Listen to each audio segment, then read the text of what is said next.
session. 2 more corners to come. Sebastian Vettel, the man they all have to catch.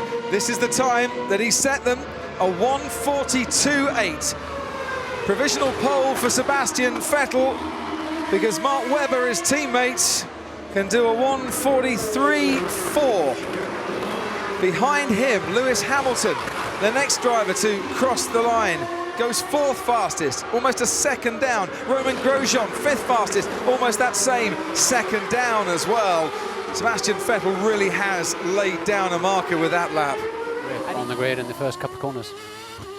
Sebastian, currently you got 6/10 gap to P2. Do you think you got a good gap in you again for the second outing? Can you improve significantly second outing? I think I can improve by a 10 or 2.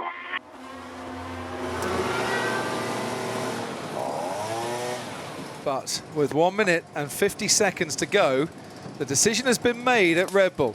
No point going out if you're only going to improve by a 10th, Sebastian.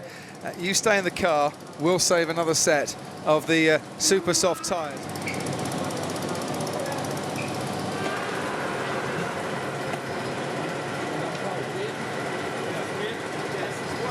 So both Rosberg and Webber both in with a chance here of snatching that pole position from the man, of course, who won here last year from 3rd on the grid. Rosberg now towards the end of the lap has been on pole so far this season 3 times. Can he do it again? No, misses out by only 900ths of a second. So it's Mark Webber now flying around the final corner, and he's lost time in the middle sector. He misses out by 3/10, and Mercedes have a man on the front row, and Vettel is like, yes, there's my nearest rival, and he hasn't managed to beat me. So is this man his nearest rival, or is it Romain Grosjean, his nearest rival at the moment? Hamilton crosses the line, only good enough for 4th fastest for him. He misses out on the front row as Grosjean goes 3rd fastest.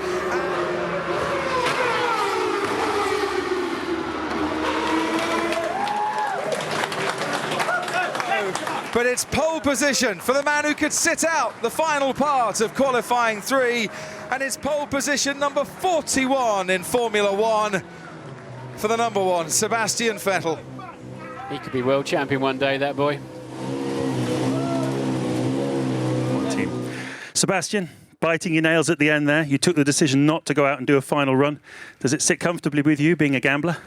Yeah, it's a weird feeling because you stand in the garage and, you know, when there's roughly 2 minutes to go in the session, you know that it's too late.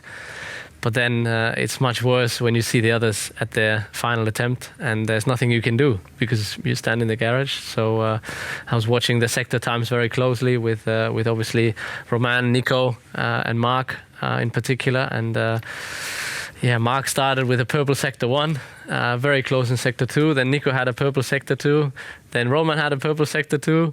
But then, fortunately, my last sector was strong enough to, just stay ahead. I was very close in the end with Nico. So that's a great feeling then, obviously, because it could go wrong. But, very happy, obviously, with the result. The car has been phenomenal all weekend. Yesterday, I think the gap was a bit of a surprise. Today, I think is more what we expected, especially with the Mercedes being very close behind.